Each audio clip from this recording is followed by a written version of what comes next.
Start करेंगे correlation का lecture number 1। पहला लेक्चर है। कोरिलेशन पढ़ाने से पहले हमें आपको सिखाना होगा कि डेटा दो प्रकार के होते हैं। पहला आप देख चुके हैं, जिसको कहते थे हम लोग यूनिवेरिएट डेटा। क्या कहते थे? यूनिवेरिएट का मतलब अगर ये है मार्क्स इन, ये किसका है? मैथ्स का। मैथ्स का मार्क है, आपको मिला है 10 नंबर पाने वाले जो बच्चे हैं वो कितनी है फ्रीक्वेंसी? 5। सर मैथ में 20 नंबर पाने वाले बच्चे 10 बच्चे हैं, 30 नंबर पाने वाले 40 बच्चे हैं, 50 नंबर पाने वाले 20 बच्चे हैं और 60 नंबर पाने वाले 80 बच्चे हैं। बस इस तरह से लिखते थे। इसको क्या कहते थे आप लोग? एक्स, और इसको कहते थे फ्रीक्वेंसी। इसका मीन निकालते थे, इसका स्टैंडर्ड डेविएशन निकालते थे आप लोग। और ये डेटा का नाम क्या था? डेटा कहते थे इसको, ऑब्जर्वेशंस कहते थे। डिस्क्रीट डेटा है। डिस्क्रीट होता था, कंटिन्यूअस भी होता है, ठीक है।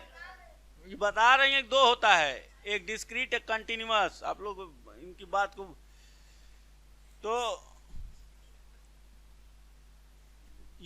अब देखिए, इसमें एक ही डेटा है ना, इसकी फ्रीक्वेंसी है। इसको कहते हैं यूनिवेरिएट, मतलब यहां वेरिएबल सिर्फ एक है। इसको क्या कहेंगे आप लोग? वेरिएट। हाँ, यूनिवेरिएट डेटा। और एक ही सा वेरिएट, हाँ यूनिवेरिएट डेटा बोलेंगे इसको, ठीक। और एक होता है बाईवेरिएट डेटा। बाईवेरिएट डेटा नहीं, दो डेटा। अब जैसे मान लीजिए, अब हमने ये डेटा देखिए एक लिख रहे हैं, ये बताइएगा एक यूनिवेरिएट और बाईवेरिएट में अंतर आपको भी समझ में आ जाएगा। यहाँ पे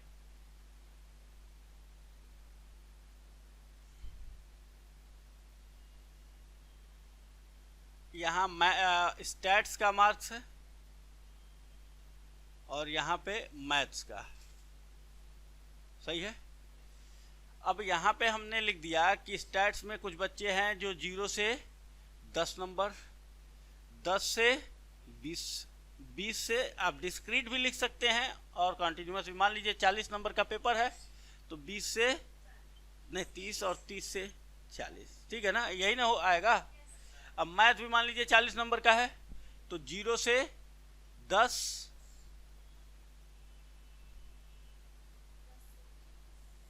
10 से 20, 20 से हो गया 30 नंबर और 30 से 40।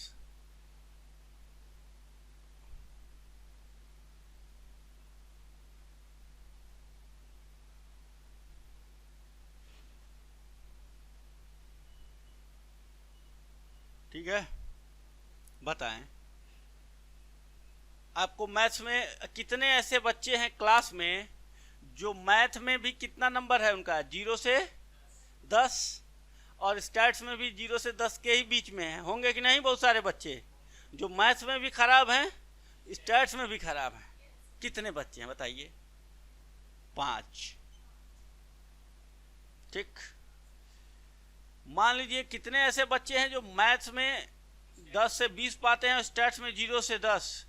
0, एक भी ऐसा बच्चा नहीं है। मान लीजिए हो सकते 10 कर दें, ठीक है, कहेंगे 0 रखना जरूरी था क्या? ऐसे कितने बच्चे हैं जो इसमें 0 से 10 नंबर स्टैट्स में पाए हों और मैथ्स में कितना 20 से 30 नंबर? 3 बच्चे ही थे सर, सही है। अब बताइए कितने बच्चे जो हैं मैथ में 30 से 40 पाते हैं और स्टैट्स में 0 से 10? 0, ऐसा कोई बच्चा नहीं है। इतना तेज बच्चा है कि मैथ्स में कितना पा जा रहा है? 40 नंबर, तो स्टैट्स में 0 पाएगा, 10 रहेगा, वो भी जाएगा उधर। एक भी बच्चा नहीं। 10 से 20 इसमें और मैथ्स में 0 से 10, एक बच्चा इधर, 3 इधर, 2 इधर, 1, 5 4 6 0 0 0 1 2 हो गया। बन गया। इस डेटा को क्या बोलिएगा? बाई वेरिएट डेटा है ये। मतलब इसमें वेरिएबल्स कितने थे? कौन कौन? एक मैथ्स का नंबर, एक एक्स हो गया, एक वाई, दो, और दोनों की फ्रीक्वेंसी साथ साथ चल रही है, तो इसको क्या कहते हैं? By variate data. ठीक, क्योंकि बाई वेरिएट डेटा आने वाला है आगे। जो कोरिलेशन, रेग्रेशन, जो कैलकुलेशन होता है वो बाई वेरिएट डेटा पे होता है। मतलब दो डेटा, दो सीरीज के दो डेटा में कैसा रिलेशनशिप है उसको फाइंड कौन करता है? कोरिलेशन। कोर मतलब साथ साथ, एक दूसरे के साथ साथ क्या रिलेशनशिप है दोनों में, उसको फाइंड करता। नाम चैप्टर के नाम से लग रहा है ना, कोरिलेशन। यानी इनका इनसे क्या रिलेशनशिप है, अच्छा है या बुरा है? हाँ, बताएगा। अच्छा भी होगा और बुरा भी होगा, पॉजिटिव भी होगा, नेगेटिव भी होगा। पॉजिटिव कब होता है? अब सब वही सब बातें होंगी, लेकिन पहले तो जाए किस डेटा से कैलकुलेट करना है। किस डेटा से? बाई वेरिएट डेटा में, जब दो डेटा होंगे। अच्छा, बाई वेरिएट डेटा कैसा होता है? जो उसी समय मैथ्स में भी नंबर मिला है उसी एग्जाम का ना, और उसी एग्जाम में क्या हुआ है? स्टैट्स का। मतलब साइमल्टेनियसली टू वेरिएबल्स का जो हमारे पास रिकॉर्ड होता है, जो रिकॉर्डिंग होती है डेटा की, उसको बाई वेरिएट डेटा कहते हैं। साइमल्टेनियस वर्ड यूज करना जरूरी था, साथ साथ ना। कि जैसे मान लीजिए आपका वेट और आपका हाइट, ये दोनों कौन से डेटा हैं? साइमल्टेनियस ना। जैसे जैसे वेट बढ़ेगा, नहीं, जैसे जैसे हाइट बढ़ेगी वैसे वैसे वेट बढ़ेगा, तो ये क्या है? साइमल्टेनियस होगा ना। तो इस तरह से का डेटा कहलाता है बाई वेरिएट डेटा। सही है, यहां तक कोई समस्या? फ्रीक्वेंसी को ऐड किया आपने, यहां देखिए तो 10 और 5 कितना होता है? 18। टोटल फ्रीक्वेंसी यहाँ पे 3 2 5 6 7 15, इधर से देखें 11 17 8 8, वेरी गुड। अभी इधर से ऐड करिए तो इधर से 25 15 40 43। अरे भाई हाँ, ये टोटल है। और इधर से ऐड करिए तो, अरे सही में इधर से 43। जादू है क्या? 28 33, इधर से 43। सही नहीं, कोई जादू नहीं है। इधर से भी और इधर से भी वही डेटा है ना, दोनों तरफ से ऐड करने पे वही आएगा 43। ठीक, ऑलवेज। अब तो अपने मन से कहीं सेटिंग किए हैं क्या? मन में आया था 10 0 5 सब लिख दिए, अपने आप आ गया। सुने, अरे देखिए ना, 2 यहाँ कम करिएगा अगर, तो 2 यहाँ भी कम हो जाएगा, और 2 यहाँ भी कम हो जाएगा, तो फिर वहाँ 41 आएगा। तो कैसी बात है? ठीक, बाई वेरिएट डेटा समझ गए जी। दूसरी चीज अब इसमें आके समझिए कि इसमें नंबर ऑफ, अब चलिए कंडीशनल एक होता है मार्जिनल डिस्ट्रीब्यूशन। क्या होता है? इसी डिस्ट्रीब्यूशन में एक नाम आएगा मार्जिनल, लिखते भी रहिएगा, मार्जिनल डिस्ट्रीब्यूशन जी, लिखते भी रहिए। अच्छा, पूछते भी रहिएगा। ओके, ये मार्जिनल डिस्ट्रीब्यूशन क्या है? स्टैट्स का अगर लिखना हो तो 2 मार्जिनल डिस्ट्रीब्यूशन होते हैं। जैसे हम स्टैट्स का लिखना होगा तो स्टैट्स में अगर 0 से 10 नंबर पाने वाले कितने बच्चे हैं बताइए? गलत, 18। खाली हम बोले हैं स्टैट्स में 0 से 10 नंबर पाए, ये भी है, ये भी है, ये भी है, ये भी है, सब 18 बच्चे हैं। सही है। 10 से 20 नंबर पाने वाले आप तो बता ही देंगे आप लोग। 20 से 30 नंबर पाने वाले 15, कितना खुश होते हैं। 30 से 40 नंबर पाने वाले कितने बच्चे? 3। इसको कहते हैं हम लोग मार्जिनल डिस्ट्रीब्यूशन ऑफ स्टैट्स। अगर आपसे पूछा जाए marginal distribution of, marginal distribution,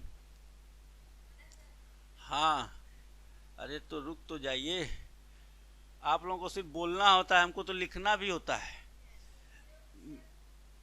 0 to 10 बताइए कितने नंबर है मैथ्स में? 11।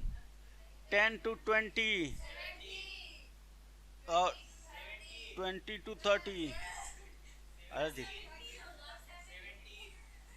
जी 30 to 40।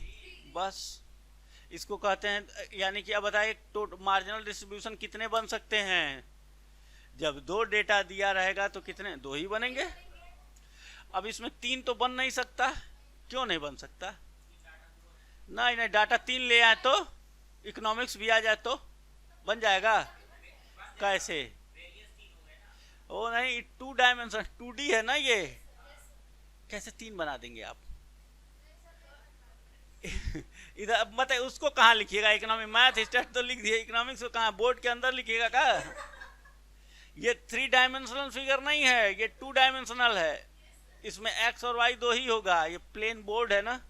अब ये जो होता ना ऐसे, इसकी चौड़ाई भी होती बोर्ड इतना मोटा, तो इस पे हम लिखते, उसकी मोटाई पे लिखते कौन? इकोनॉमिक्स। और उसी फ्रीक्वेंसी लिख सकते थे, उसको लिख नहीं पाएंगे तो यहाँ दिखा नहीं पाएंगे। आपको बनाने के लिए तो कुछ भी बना सकते हैं आप। तो नॉर्मल जो हमें यहाँ पे बना पाते हैं, उसमें मार्जिनल डिस्ट्रीब्यूशन कितने बन सकते हैं? 2। सही है। अच्छा, एक होता है कंडीशनल डिस्ट्रीब्यूशन। क्या होता है? Conditional distribution. वो कितने होते हैं? कंडीशनल जितने चाहें आप, नहीं, उसका भी लिमिट है, लेकिन आपके ऊपर डिपेंड करता है। जैसे डिस्ट्रीब्यूशन देखें, डिस्ट्रीब्यूशन का मतलब समझते हैं ना, इसी डेटा को डिस्ट्रीब्यूशन का। डिस्ट्रीब्यूशन ऑफ स्टैट्स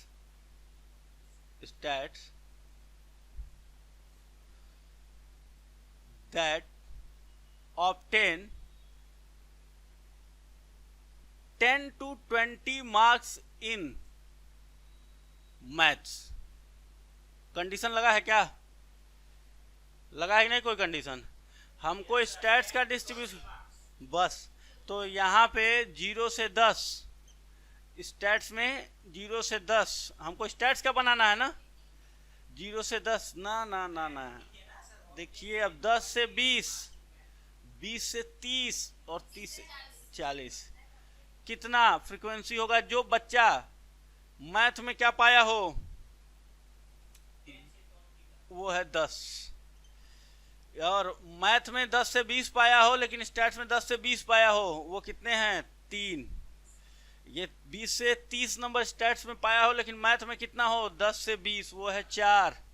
स्टैट्स में 30 से 40 पाया हो लेकिन मैथ्स में 10 से 20 पाया हो, ऐसा है 0। सही है। Conditional distribution. अब दूसरा कंडीशनल डिस्ट्रीब्यूशन देखें, distribution of stats that obtain 30 to 40 marks in maths. अब बताएं 30 to 40, तो 0 से 10 ऐसे कितने बच्चे हैं? 0। 10 से 20 नंबर पाने 1, 20 से 30 नंबर 0, 30 से 2। एक कितने बन सकते हैं? बता सकते हैं आप लोग? ऐसे कितने कंडीशनल डिस्ट्रीब्यूशन में? ये कंडीशनल डिस्ट्रीब्यूशन है। 8 बनेगा। कैसे पता चला है? अरे वाह, आप लोग तेज हैं, आप लोग कोई नहीं रोक पाएगा। ये total number of marginal distribution to a total number of conditional distribution। अच्छा, ये हमेशा यही 4 ही रहेगा। स्टैट्स तो 4, मान लीजिए स्टैट्स 50 नंबर का होता तो तब तो तो कितना बनता? कैसे 10 बनता? मैथ में उतना ही रहता तो 9 बनता। इसके लिए फॉर्मूला लिख दिया जाए m प्लस n। m का मतलब हो गया नंबर ऑफ रो, n का मतलब बस कॉलम। सही है? गलत। ठीक है, हाँ हाँ वो कर दिए। नंबर ऑफ कॉलम्स, दोनों को ऐड कर दीजिए, क्या आ जाएगा? Number of conditional distribution. Number of marginal distribution 2 dimensional है तो 2। टोटल नंबर ऑफ सेल्स पूछा जाए यदि आपसे, total number of cells bivariate data में कितने होते हैं सेल्स? 1 सेल, 2 सेल, 3 सेल, बिल्कुल सही। Total number of cells equal to m into n, यानी यहाँ 4 इंटू 4 है तो यहाँ पे 16, यहाँ पे 4 प्लस 4 था तो 8, 4 5 होगा तो 9 और 4 5 होगा तो 20, उसको नंबर ऑफ सेल्स कहते हैं। क्या किसी सेल की फ्रीक्वेंसी 0 हो सकती है? हाँ हो सकती है। क्या किसी सेल की फ्रीक्वेंसी माइनस हो सकती है? नहीं। कैसे माइनस में कोई बच्चा हो जाएगा? अरे हो सकता है कोई माइनस बच्चा कोई देखा है आज तक? या तो क्लास में एक भी बच्चे नहीं रहेंगे, या तो एक बच्चा होगा, या तो 2 बच्चा हो। माइनस बच्चे कैसे हो जाएंगे किसी क्लास में? माइनस बच्चा वो है कि जो आपको बच्चा बना दे। नहीं समझे? वो तो बच्चा था ही, आपको भी बच्चा बना दिया, तो उस बच्चे का नाम क्या रखिएगा? माइनस बच्चा, जो आपको जीने नहीं दे। ये लीजिए, तो आपको बाईवेरिएट डिस्ट्रीब्यूशन के बारे में हमने इंट्रोड्यूस कराया। ये इसमें 2 वेरिएबल्स होते हैं, साइमल्टेनियसली लिए जाते हैं। ये लिख लीजिए ना इसमें, हाँ लिखिए ना, बाईवेरिएट डेटा।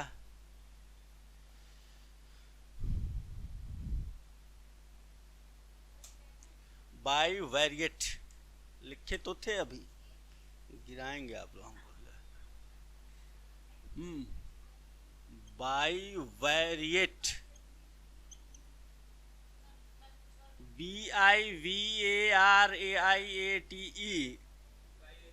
Variate data. ठीक,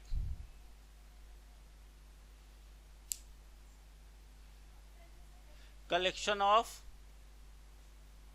2 simultaneous data set, collection of 2 simultaneous data set called bivariate data।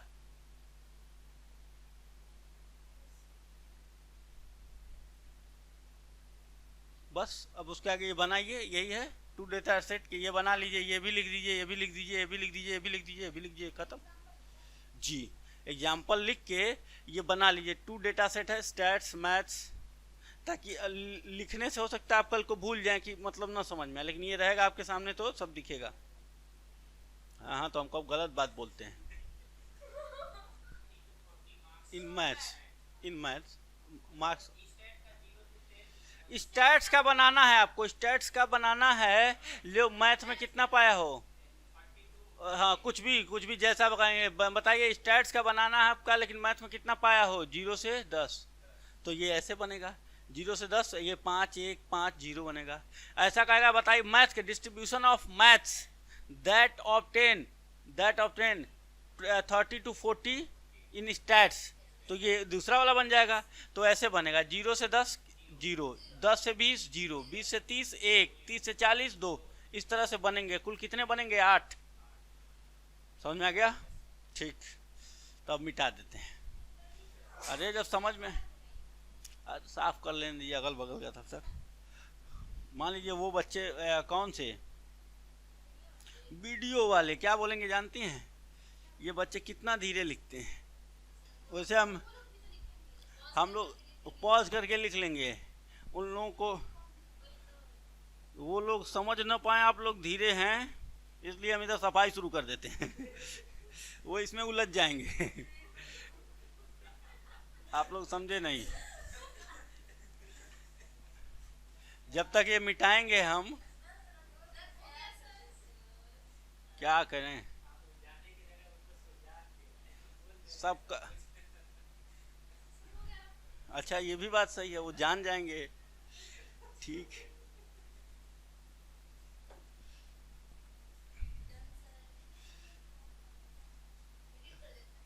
कौन सा? इसमें कुछ एडिट हो जाता है, कुछ रह जाता है, उसमें ऐसा नहीं है। क्या कुछ गलत थोड़ी बोल रहे हैं? वो बच्चे भी सुनेंगे, आप ही लोग सिर्फ सुनेंगे क्या? वो लोग भी हंसे, हर कोई हंसे, और आपकी हंसी इसमें रिकॉर्ड हो जाती ना, तो बच्चे और खुश हो जाते।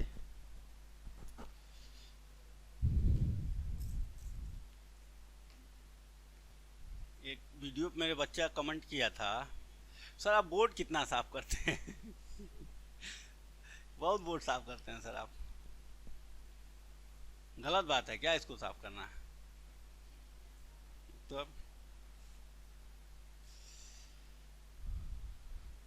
अब साफ करने के डर से हम लिखना छोड़ दें? बताएं, साफ करने के डर से लिखना ही छोड़ दें?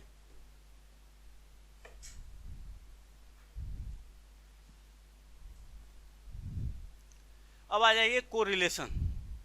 कोरिलेशन क्या होता है? जब दो साइमल्टेनियस डेटा होंगे तो उनमें कैसा रिलेशनशिप है, उसी को क्या कहते हैं हम लोग? कोरिलेशन। बाई वेरिएट डेटा में ही तो होगा। जब दो डेटा होंगे तभी तो कोरिलेशन निकल पाएगा। मान लीजिए एक डेटा बढ़ रहा है और दूसरा घट रहा है, जैसे आपकी एज और आपकी बुद्धि। नहीं, ऐसा नहीं होता है। अच्छा, दोनों बढ़ती है तो दोनों बढ़ेगी तो क्या होगा? पॉजिटिव। सही है, एक साइड में पॉजिटिव कोरिलेशन। और दोनों घटेगी तो गलत, तब भी पॉजिटिव। एक साइड, हाँ साथ में ही घट रही है ना। जब दोनों घटती है तो पॉजिटिव, दोनों बढ़ती है तो भी पॉजिटिव। एक बढ़ेगा और एक घटेगा तो ये बढ़ेगा ये घटेगा तो निगेटिव, बस खत्म। यही है कोरिलेशन। अब ये हो गया, ये तो बोल के समझा दिए। अब इसको क्वांटिफाई कैसे किया जाए? जैसे आपको कहे थे ना रिस्क, रिस्क समझाए थे ना। लोग कहते हैं हम तो रिस्क ले लिए, तो कहाँ लिए रहते हैं? जेब में थोड़ी लिए रहते हैं, सर पे थोड़ी लिए रहते हैं। रिस्क कहाँ लेते हैं? कैसा? उसको पहले क्वांटिफाई करते हैं ना, कि मतलब हमने जहाँ इन्वेस्टमेंट किया है, हमने जहाँ काम हम कर रहे हैं, वहाँ बहुत सारा वेरिएशंस है। और उस वेरिएबल को, जब वेरिएशंस को हम क्वांटिफाई कर देते हैं तो रिस्क कहते हैं। तब रिस्क दिखता है 20%, 30%। इसी तरह हमने तो आपको बता दिया ना, एक डेटा बढ़ रहा है और एक कम हो रहा है, निगेटिव। दोनों बढ़ रहे हैं, दोनों कम हो रहे हैं, बस। अब इसको क्वांटिफाई करना, आपको दिखाना आपकी आंखों को, यही इस चैप्टर में पढ़ना है। अब क्वांटिफाई करने के लिए अलग अलग लोगों ने अलग अलग तरीके से उसको क्वांटिफाई किया, ठीक। तो सबसे पहला जो उसमें यूज किया गया वो था स्कैटर डायग्राम मेथड। क्या था? मतलब एक डायग्राम बना के दिखाया गया। डायग्राम की मदद से आपको समझाया जाएगा, क्वांटिफाई कराया जाएगा कि कितना है। जैसे मान लीजिए यहां पे एक्स है या एज है, एज है और आपकी ये क्या है, हाइट ले लें।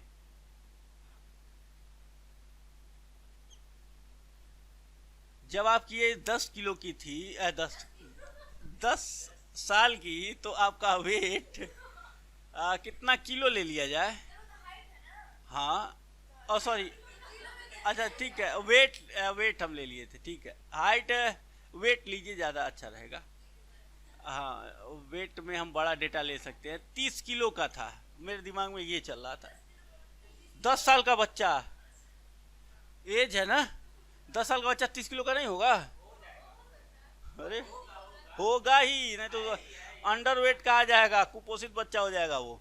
ध्यान से देखें। हाँ, क्या आप लोगों से किसी की वेट है क्या इसे 30 से कम? नहीं, 10 साल का अगर है तो 30 किलो तो होना है मिनिमम। चलिए, अरे हम एक डेटा ले रहे हैं। हाँ, और मान लीजिए वो 20 साल का, मान लीजिए 15 साल का हुआ तो कितना हो जाएगा ये? तब 40 हो गया। और 20 साल का हुआ तो 50, और 25 साल का हुआ तो 60, ऐसे बढ़ रहा है। जानते हैं इस डेटा में रिलेशनशिप, इसमें जो चेंज है ना, उस चेंज का रेशियो क्या है, सेम है कि अलग अलग है? सेम है ना। देखिए इसमें कितने का चेंज हो रहा है, 5, इसमें 5 और इसमें 10 का रेशियो देखिए तो 1:5 का 10 का रेशियो देखिए तो 1:2, 5 का 10 का 1:2, सही है। इसको कहते हैं प्रपोर्शनेट चेंज। सुन लीजिए क्या बोलते हैं, प्रपोर्शनेट चेंज।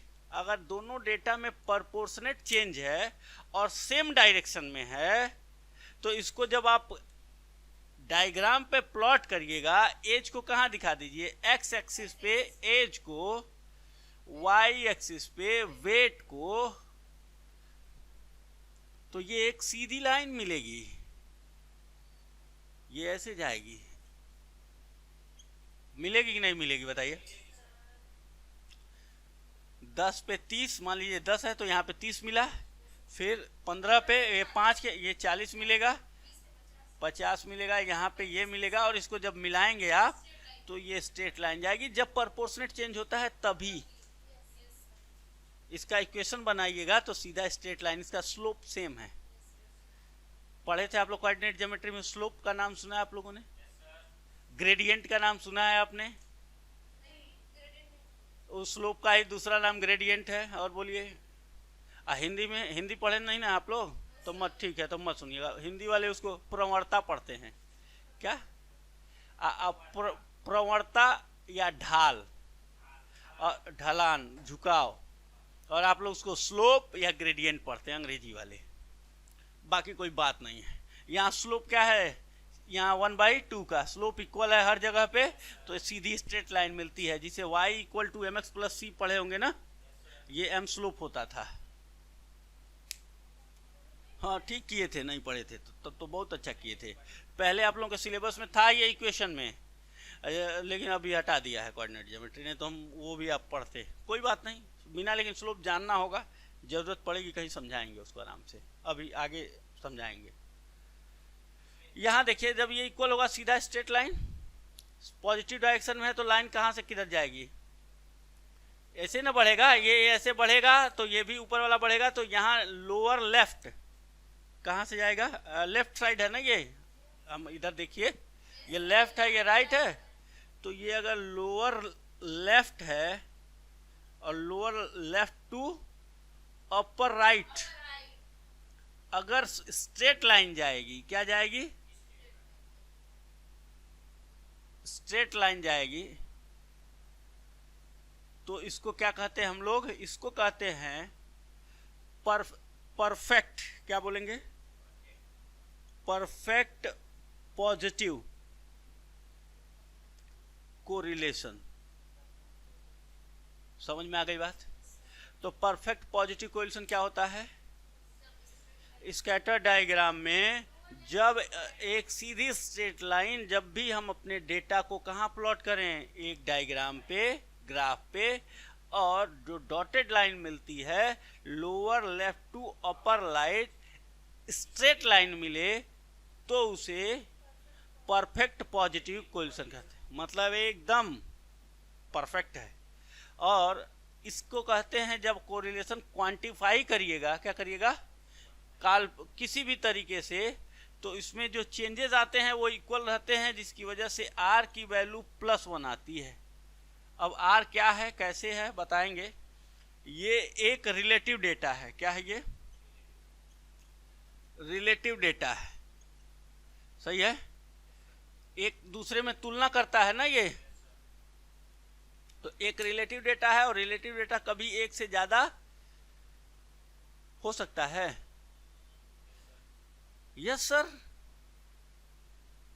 रिलेटिव डेटा आज तक कभी एक से ज्यादा, मान लीजिए पृथ्वी की, अगर यहाँ तो गोल है ये चलिए गोल ही है, और आपको एक सेंटर से दौड़ना है, दूसरे फिर वापस सेंटर पे आना है, उसकी लंबाई कितनी है, 1,00,000 किलोमीटर मान लीजिए, तो आप उससे ज़्यादा दौड़ देंगे क्या कभी?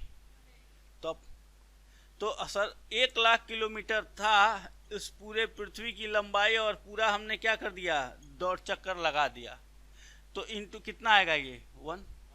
सर 100 नंबर का पेपर था और कितना नंबर हम पा गए, तो 1। सर 100 नंबर का पेपर था, 110 नंबर हम पा गए। हाँ कैसे, तो कैसे ये ज्यादा हो जाएगा? नहीं ना ज्यादा हो सकता, नहीं समझे आप लोग? तो यहाँ पे जो रिलेटिव डेटा आप कैलकुलेट करते हैं कि टोटल में इतना मिला है हमें, ये टोटल जब ले लीजिएगा, ये टोटल है और टोटल में हमें कितना मिला है, इतना, ठीक। तो उस केस में उसकी मैक्सिमम वैल्यू कितनी आती है, 1। जब 100% काम पूरा हो जाता है तो 1, 50% काम पूरा करते हैं आप तो सर 1/2.5, एक भी काम पूरा नहीं किए तो 0, ठीक। तो ये हमेशा कितना रहेगा, 0 से लेके +1 तक। लेकिन एक ऊपर जा रहा हो, एक नीचे जा रहा हो, तो अगर ये आप माइनस मार्किंग है और हर क्वेश्चन पे -1 नंबर ले सकते हैं, तो कितने पे मैक्सिमम जा सकते हैं, कितना गलती कर सकते हैं बताइए ना, -100। तो आपको कितना मिलेगा, -1, यही ना।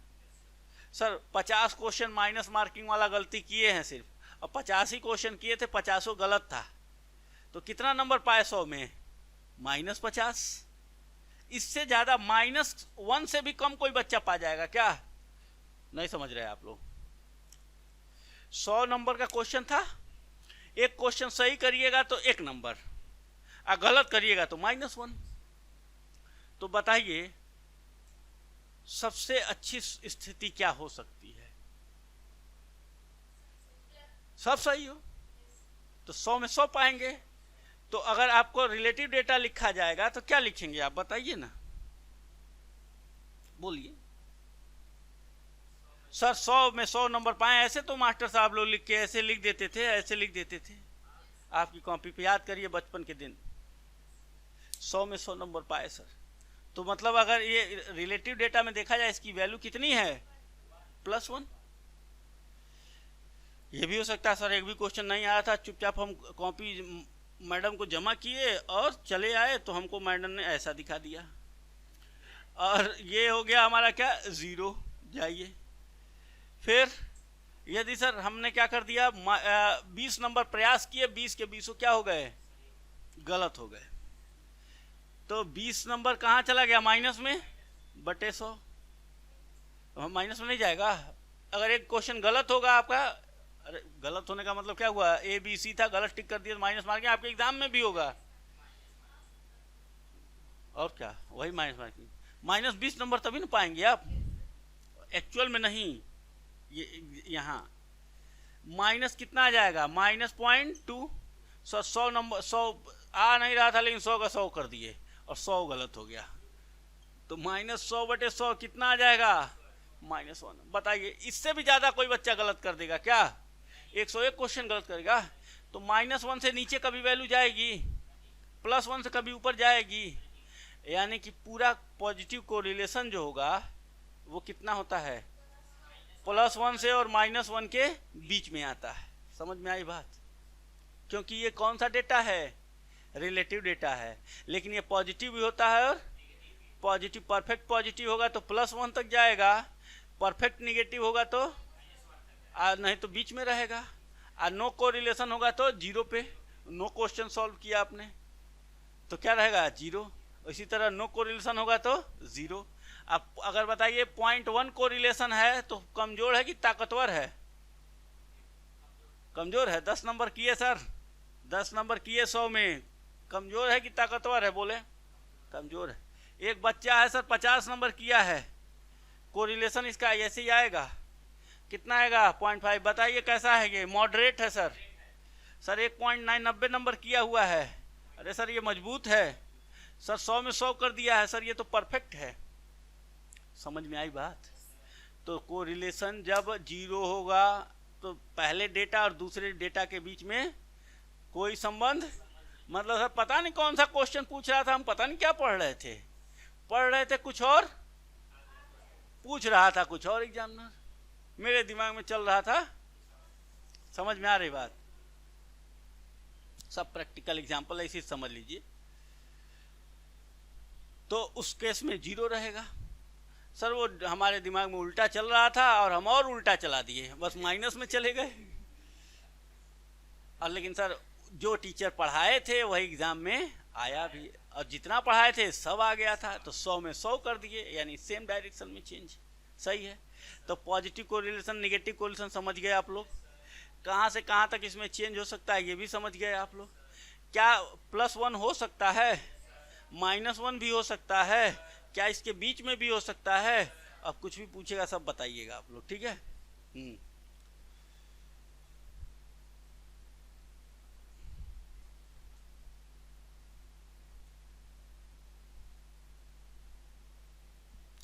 चलिए, तो एक रिलेटिव डेटा है, और जब क्वांटिफाई करेंगे तो ये हमेशा अपॉन में ही आएगा। अपॉन में था ना, तो कुछ ना कुछ डेटा ऊपर होगा, कुछ नीचे होगा, देखिएगा, हम पहले ही बता दिए। चलिए इसको बताइए कैसा है ये।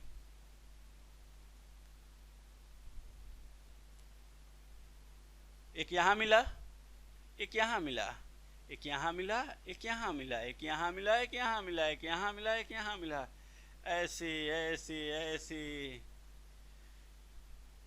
पॉजिटिव है कि निगेटिव है? कहाँ से कहाँ जा रहा है? Lower left to upper right जा रहा है, पॉजिटिव। क्या परफेक्ट पॉजिटिव है? नहीं सर। मतलब ये अगर स्ट्रेट लाइन है और स्ट्रेट लाइन से अगर ये ऐसे जा रहा हो, ऊपर वाला ये ऐसे जा रहा हो, ये और ऊपर से ऐसे जा रहा हो, ये और इधर से जा रहा हो, ये इधर से जा रहा हो, पहुंच रहा है उधर ही, ये पॉजिटिव ही है लेकिन परफेक्ट नहीं। सही है। तो ये इसको बना लेंगे ना, आप लोग समझ गए हैं ना। चलिए तो इसको क्या कहिएगा, एक्स एक्सिस पे क्या दिखा दिया आपने, ये एक्स हो गया, ये वाई, ओ ये एज हाइट वेट कुछ भी हो, इसको ओरिजिन कहते हैं। तो यहाँ पे आर क्या होगा, आर पॉजिटिव होगा, पॉजिटिव होगा तो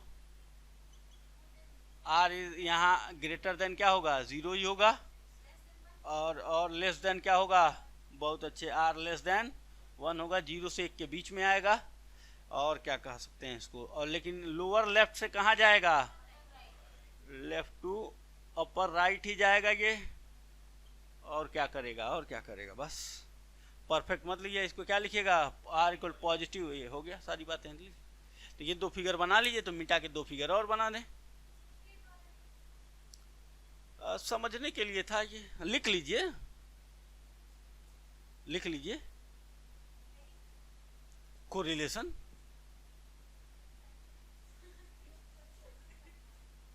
तो चैप्टर का अब वही, हाँ वही कोरिलेशन स्टार्ट हुआ है। कोरिलेशन में आप पहले लिखें, अच्छा इसमें लिख लीजिए, लिख लीजिए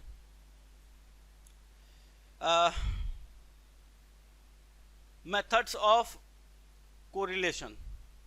कोरिलेशन का मतलब तो समझ गया है ना, relationship between 2 simultaneous data, the extent of, अच्छा ये भी लिख लीजिए कोरिलेशन, एक लाइन में लिख लीजिए, एक लाइन में बस, बाकी तो लिखा है पूरी किताब में आपके, यही बात। The extent of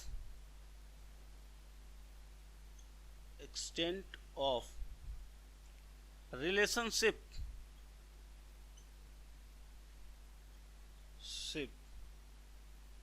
of 2 simultaneous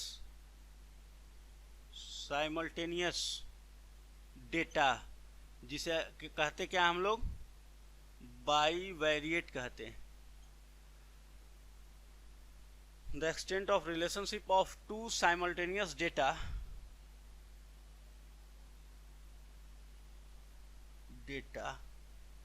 is called correlation। जो बात हमने समझाया हमने एक लाइन में लिख दिया।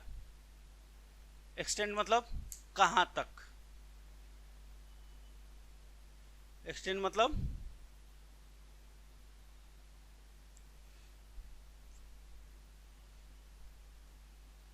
सुने पहले, एक्सटेंड मतलब कहां तक, रिलेशनशिप उनमें है, ऑफ टू साइमल्टेनियस डेटा मतलब बाइवेरिएट डेटा के बीच में, उसी को कोलिशन कहते हैं। ठीक। Methods of calculation of correlation, इसके मेथड्स कौन कौन से हैं? तो लिखिए, पहला scatter diagram method, scatter diagram method ये सिखा रहे हैं आपको, अभी चल रहा है। दूसरा कार्ल पियर्सन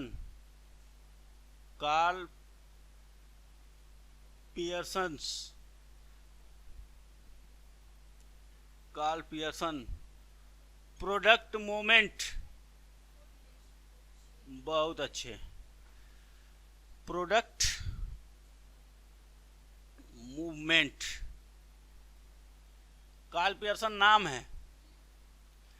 उनका जो प्रोडक्ट मूवमेंट प्रोडक्ट मतलब होता है मल्टीप्लाई, प्रोडक्ट मूवमेंट, खाली मूवमेंट लिखा है, वी लिख दिए हैं ना क्या हम? हाँ, movement, product movement, collision coefficient, correlation coefficient, ठीक है ना?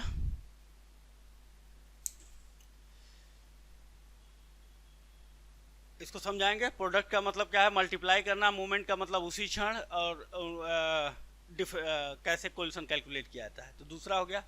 तीसरा लिख लीजिए, इसी के नीचे आप लोग लिख लीजिए, हम बोल दे रहे हैं, Spearman's rank correlation coefficient. Spearman, spear, SPEAR, Spearman rank correlation coefficient, ये हो गया तीसरा। और चौथा जो है कोफिशिएंट ऑफ कॉन्करेंट डेविएशन, यहां तक आपको लिखना था। 4 मेथड्स पढ़ने हैं, कोरिलेशन खत्म हो जाएगा। पहला हेडिंग डाल के ये फिगर बनाना शुरू कर दीजिए। अब बस, अब ये नहीं कहेंगे सर कुछ लिखवाए नहीं, ये मिटा देना। कोरिलेशन लिख लिया आप लोगों ने?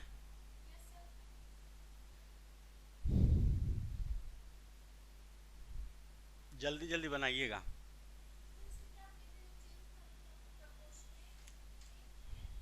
परफेक्ट, यहाँ पे लिखेंगे परफेक्ट पॉजिटिव कोरिलेशन व्हेन, अभी यहाँ लिख दे रहे हैं सब हम, when data change in data, when change in data in same direction, in same लिख लीजिए direction, and in same proportion. सही है? यहां क्या लिखिएगा? पॉजिटिव कोरिलेशन में change in data in same direction,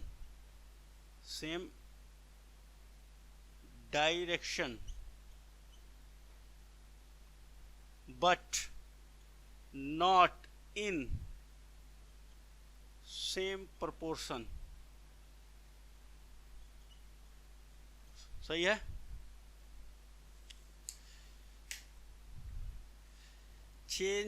when change in data in same direction and in same proportion, तो perfect positive,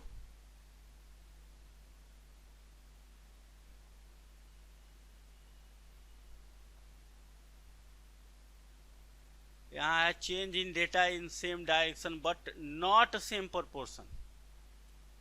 हो गया?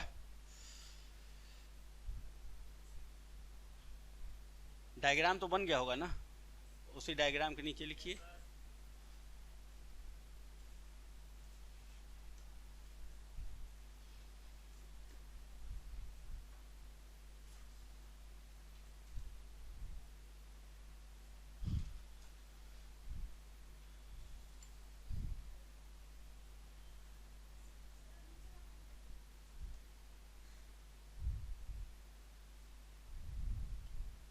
ऊपर का मिटा देना।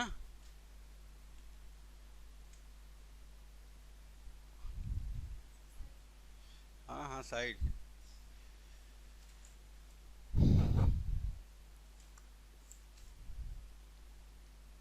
ये देखिए एक्स वाई चेंज अगर कैसा हो,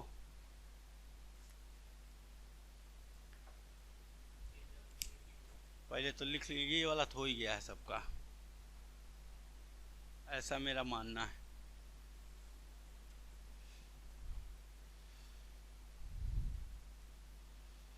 same direction same proportion, same direction but not same proportion, खत्म। इतनी सी बात के लिए कितना समय लगवाते हैं। दूसरा बताइए, परफेक्ट निगेटिव नीचे कैसे नीचे आएगा? इधर से इधर आएगा वापस। ये पहले देखिएगा,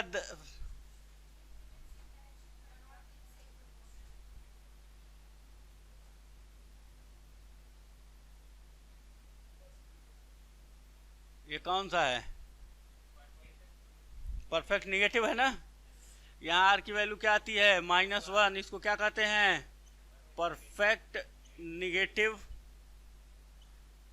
कोरिलेशन। सही है।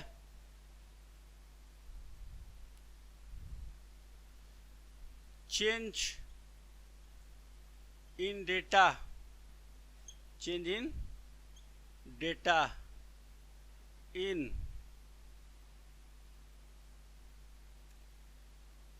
अपोजिट डायरेक्शन, लिखते रहे मेरे साथ, अपोजिट डायरेक्शन बट नहीं,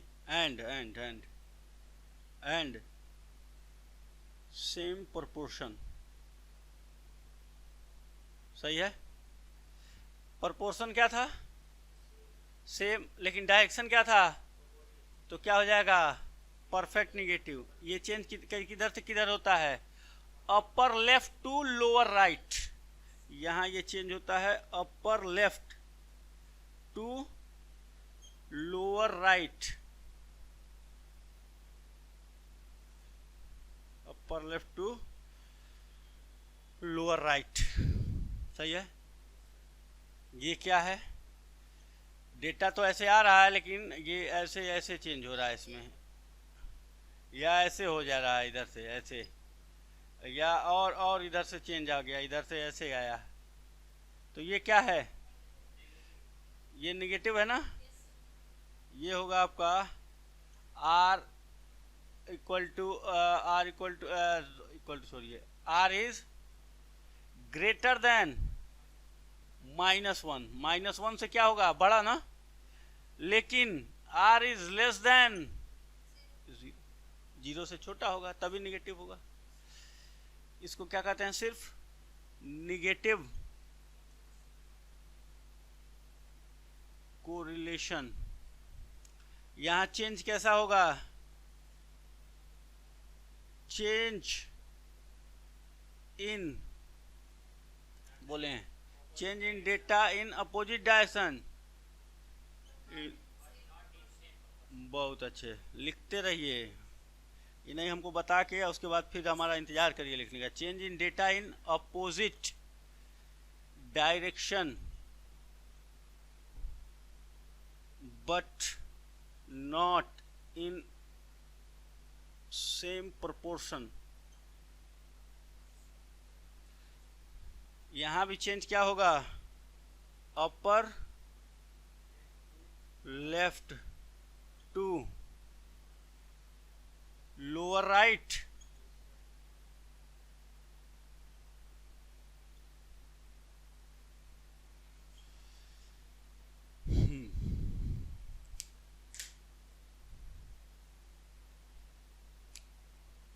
लिख लिया आपने, इन दोनों को बना लिया। ये बस स्कैटर डायग्राम मेथड का था, एक मेथड हो गया आज, मिटा देंगे। अच्छा, नो कोरिलेशन होगा तो कैसे मिलेगा? कोई इसमें सिस्टम होगा?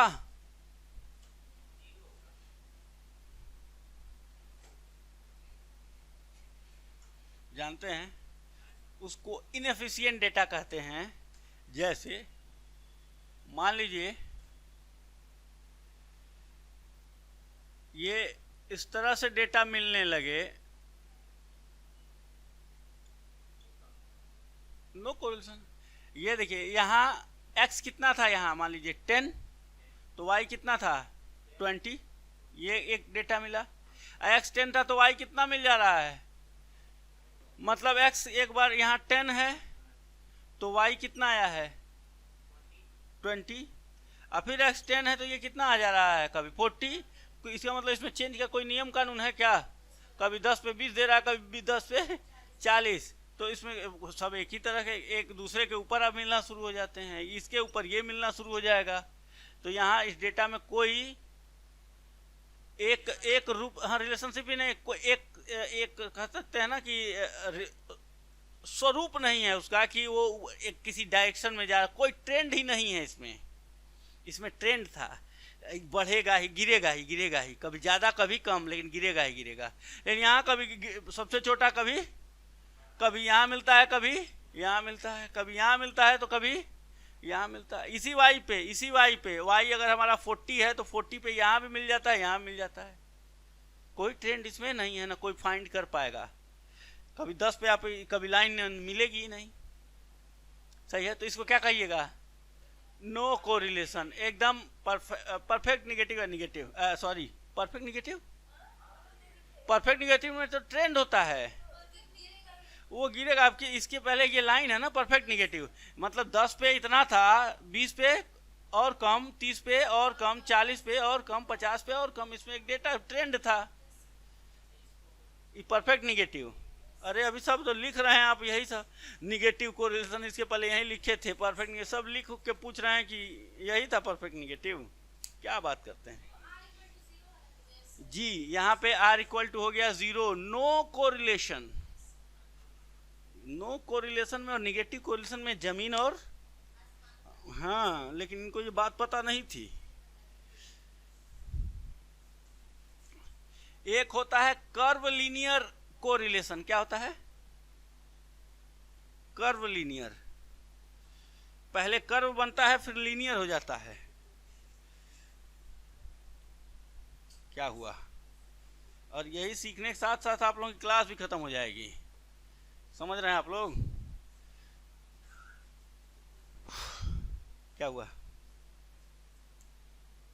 इधर देखें, अगर ये x है और ये क्या हो गया y, डेटा ऐसे धीरे धीरे आगे बढ़ता है, धीरे धीरे ऐसे x भी है, x है तो y भी है, या ऐसे जा रहा है, ये मान लीजिए ऐसे ऊपर के साइड में, और ये ऊपर गया ऐसे, और ये फिर ऐसे सीधा हो गया। ये आप पढ़ेंगे सिमेट्रिक डिस्ट्रीब्यूशन का, ये है कि धीरे धीरे डेटा बढ़ता है, पीक पे जाता है, फिर इधर छोटे डेटा, इधर बड़े डेटा, ठीक। हाँ, मतलब मान लीजिए इधर पॉजिटिव है, इधर निगेटिव है, ये क्या है? सेंटर है। तो इसको कहते हैं, ये इस तरह का अगर, हाँ, कर्व लीनियर। क्या बोलते हैं इसको? Curve linear. बीच में क्या बना देता है वो? कर्व। हाँ, मतलब अगर आपका डॉट ऐसे ऐसे मिल रहा है, ऐसे ऐसे कर्व बनाते हुए ऊपर तक गया फिर नीचे तक आ रहा है। अब कर्व बहुत तरह के होते हैं, इसको कहते हैं बेल शेप्ड कर्व। हाँ हाँ, घंटी वाले। एक यू शेप्ड होता है, हाँ, यू शेप्ड,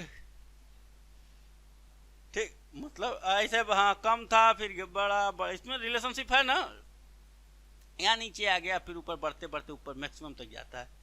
एल शेप्ड होगा, एल की तरह स्ट्रेट हो जाएगा, ऐसे घटेगा, सीधा गिरेगा और सीधा ऐसे हो जाएगा। तो ये सब कर्व हैं, या एक इनका अपना अपना शेप है। तो इस तरह के भी कोरिलेशन होते हैं डेटा में। नहीं नहीं, अब कितना इस तरह से तो बहुत सारे रिलेशन, वो सब किस में आ जाता है, +1 से -1 के बीच में सब रहते हैं। हम लोगों को उसमें जो कार्ल पियर्सन ने फॉर्मूला दिया था उसमें क्या आ जाता है, सब दुनिया का हर कोरिलेशन उसमें कैच कर लिया जाता है। आप बस लिख दीजिए bell shaped, U shaped, L shaped, ये सब लिखने की जरूरत नहीं है। बस लिख लीजिएगा कि एक शेप में मिलेगा तो कर्व लीनियर कोरिलेशन कहते हैं। सही है? नहीं, कैसे R 0 हो जाएगा, इसमें तो ट्रेंड है ना। ये देखिए धीरे धीरे धीरे धीरे बढ़ रहा है, फिर कम हो रहा है, फिर आगे बढ़ रहा है, यहाँ जीरो नहीं, इन टोटल 0 हो जाएगा। लेकिन ट्रेंड है, इन टोटल जानते हैं कैसे 0 हो जाएगा, इधर का यहाँ से यहाँ तक क्या है पॉजिटिव, और यहाँ से यहाँ तक क्या है वही उतना ही निगेटिव। तो वो जब दोनों का अगर अलग अलग निकालेंगे तो R = 0 हो जाएगा। लेकिन अगर इसमें कुछ हद तक यहाँ तक अगर 0 नहीं होगा, यहाँ तक इसमें एक ट्रेंड है, फिर यहाँ तक दूसरा ट्रेंड है, ट्रेंड इसमें है, लेकिन R की वैल्यू इन टोटल करके निकालते हैं इसलिए 0 होता है।